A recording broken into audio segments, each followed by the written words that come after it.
Hello बच्चों, कैसे हैं आप सब। आई होप आप सब बहुत अच्छे से होंगे। बेटा आज जो हमारा टॉपिक है वो है पदबंध के प्रकार अथवा कार्य। देखो मैंने लास्ट वीडियो में आपको समझाया था कि पदबंध 5 प्रकार के होते हैं। संज्ञा पदबंध, सर्वनाम पदबंध, क्रिया पदबंध, विशेषण पदबंध और क्रिया विशेषण पदबंध। ठीक है, आपको याद होगा इतना। तो अब आज के उदाहरण के द्वारा यह समझाने की कोशिश करूंगी कि किस तरह से कार्य करता है। ठीक, अब देखो पदबंध के जो है 5 प्रमुख कार्य अथवा प्रकार होते हैं। ध्यान से अलर्ट होकर सुनेंगे या फिर वीडियो को पॉज करके पढ़ेंगे तो आपको ये बहुत ही इजी उदाहरण है, आपको अच्छे से समझ में आ जाएगा। देखो पहला है संज्ञा। मैंने आपको बोला था कि पहला संज्ञा पदबंध है। अब संज्ञा का क्या कार्य करता है, संज्ञा जो है इसका हम उदाहरण से समझने की कोशिश करेंगे। जैसे दशरथ पुत्र राम ने रावण को मारा। अब यहाँ पे जो दशरथ पुत्र राम है ये जो पद समूह है संज्ञा के रूप में कार्य कर रहा है। अब आपको संज्ञा की डेफिनेशन तो याद होगी, तो उसी डेफिनेशन को याद करके समझ जाओ कि दशरथ पुत्र राम यहाँ पे क्या हो गया, संज्ञा पदबंध हो गया। अगला देख लेते हैं सर्वनाम। अब ये सर्वनाम का कार्य कैसे करता है, इसको उदाहरण के द्वारा देखो। इतना होशियार वह कभी सफल ना हो सका। अब देखो ब्रैकेट में मैंने डाला है वह, ये किसी थर्ड पर्सन की बात हो रही है यहाँ पे, तो सर्वनाम हो गया।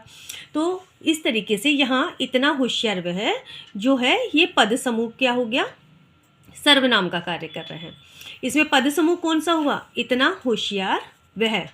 ठीक है ना, तो इस तरीके से ये पदबंध किस उससे हुआ, ये सर्वनाम, यहाँ पे सर्वनाम का कार्य कर रहे हैं। अगला देख लेते हैं विशेषण का कार्य कैसे करेगा ये। जैसे उस कमरे में बैठा हुआ आदमी अंधा है, ये इसका सेंटेंस है। अब यहाँ पे विशेषण क्या हुआ, उस कमरे में बैठा हुआ आदमी, ये पद समूह का विशेषण का कार्य कर रहा है।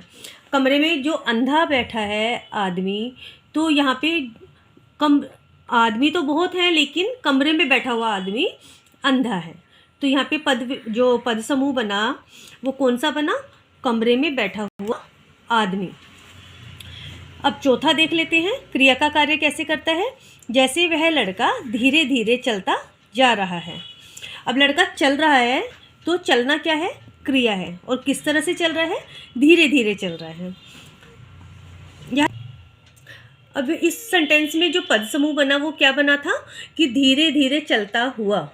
ठीक है, अब अगला देख लेते हैं क्रिया विशेषण का कार्य कैसे करेगा। मैंने आधी रात तक तुम्हारी प्रतीक्षा की। अब प्रतीक्षा की, लेकिन कब तक की, आधी रात तक। तो यहाँ पे जो पद समूह है वो क्या है, आधी रात तक। तो यहाँ पे इस तरीके से यहाँ पे हमने देखा कि क्रिया विशेषण का कार्य किस तरह से कर रहा है। अब ये तो मैंने आपको एक छोटे छोटे उदाहरणों के द्वारा आपको इसके बारे में बताने की कोशिश की, प्रयास किया। अब नेक्स्ट वीडियो में मैं आपको एक एक टॉपिक के अनेकों उदाहरणों के द्वारा मैं आपको हर टॉपिक को क्लियर करूँगी। जैसे संज्ञा पदबंध हो गया, सर्वनाम पदबंध हो गया, और आई होप आप उसको अच्छे से समझेंगे ध्यान से और अपने एग्जाम में अच्छे से करके आएंगे। आज के लिए इतना ही बेटा, नेक्स्ट वीडियो में फिर से मिलते हैं। Bye bye.